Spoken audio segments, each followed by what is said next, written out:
Welcome to the silver mines of Laurion. My name is Aspasia. Though I am not originally from Athens, I have climbed to the top of its social ladder using my wit and intellect. I've even earned the love of Pericles, one of the most powerful men in the city. The mind truly is a beautiful thing.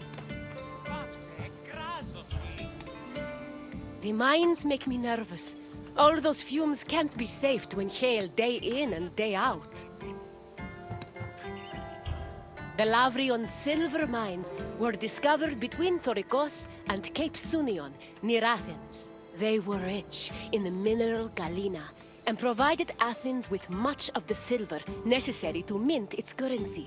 Because of this, the mines were invaluable to the city, and the resources they provided helped turn Athens into one of the most powerful states in Greece. We will meet again after you've seen what the mines have to offer. Farewell for now, wanderer.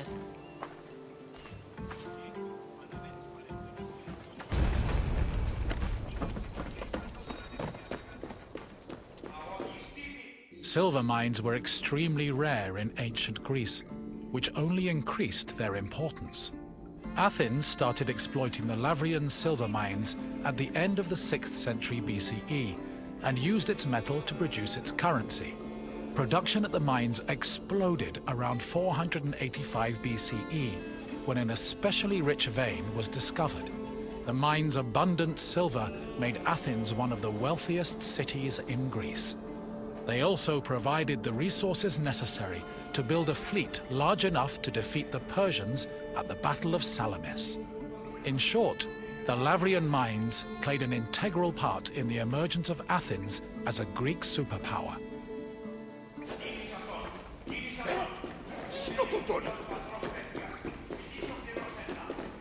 Exploiting the mine's resources required a lot of labor.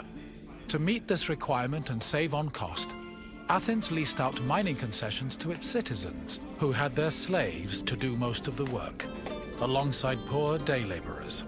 In the 5th century BCE alone, there were anywhere from 10,000 to 30,000 people toiling in the mines of Laurion. Together, the workers managed to produce an estimated 20 tons of silver per year.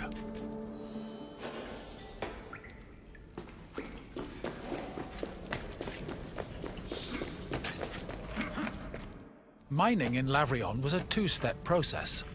First, the ore was extracted, and then it was refined. It took about 16 kilograms of raw ore to produce a single pure silver drachma of about 4 grams. Recovered artifacts from the mines provide some insight into the specifics of the mining process. Galleries were dug to follow the veins of ore. They were small and did not offer much space for the workers. They were also hand-cut, and it's believed that it took whole days to dig only a few centimeters. Once the galleries finally reached the veins, the ore was extracted and then crushed on mortar stone to prepare it for washing.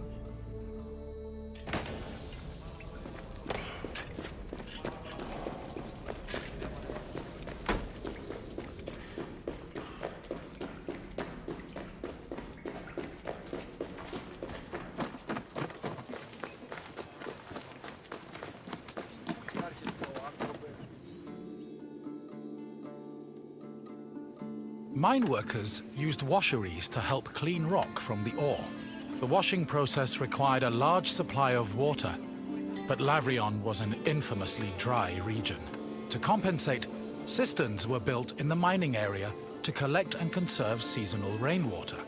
Once enough water had accumulated, workers poured it into wooden troughs containing rock and ore. The water's flow separated the lighter grains of rock from the heavier ore, which was caught in depressions at the bottom of the trough. The newly cleaned ore was collected for refinement, and the water was redirected back into a tank to be reused later.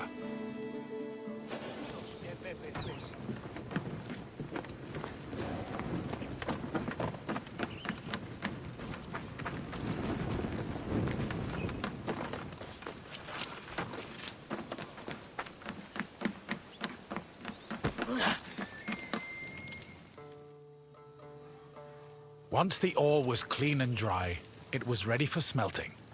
Its purpose was to isolate the silver in the ore.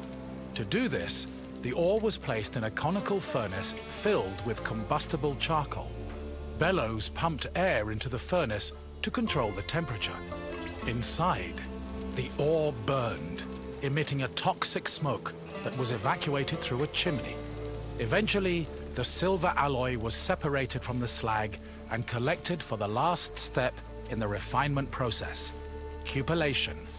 Cupellation removed any leftover lead from the silver. The smelted alloy was placed in a cupel, an absorbent bowl made of bone ashes. It was then put in a furnace, where it absorbed the lead and left only silver behind.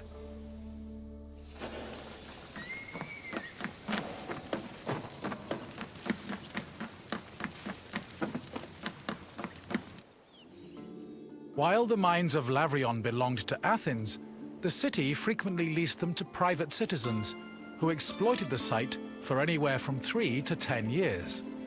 These citizens enlisted slaves and poor day laborers to carry out most of the work. The workers had a very low life expectancy, about 3 to 5 years, due to the hazardous working conditions. The dangers they faced included toxic lead vapor in the air and lung-choking dust in the galleries. However, they were fed well enough to keep up their work, and their combined labor managed to produce an estimated 20 tons of silver a year.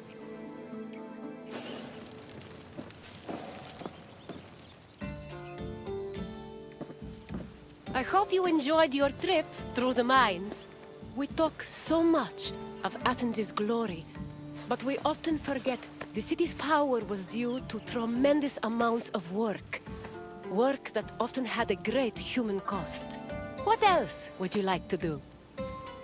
Excellent! Let's begin. What was the last step in the silver refinement process?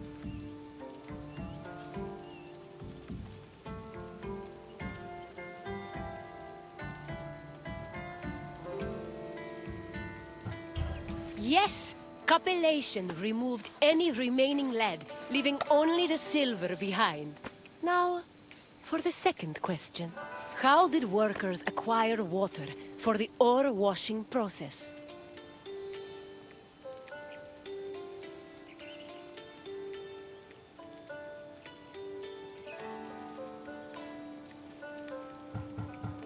Correct. The workers used cisterns to collect the seasonal rainwater. Now, the final question. Which famous battle did the mines help Athens win?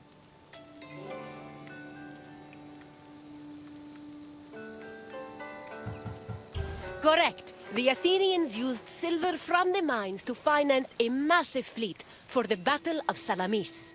It's clear your visit has taught you much. A job well done, Wanderer. Farewell, Wanderer. Best of luck on your journeys.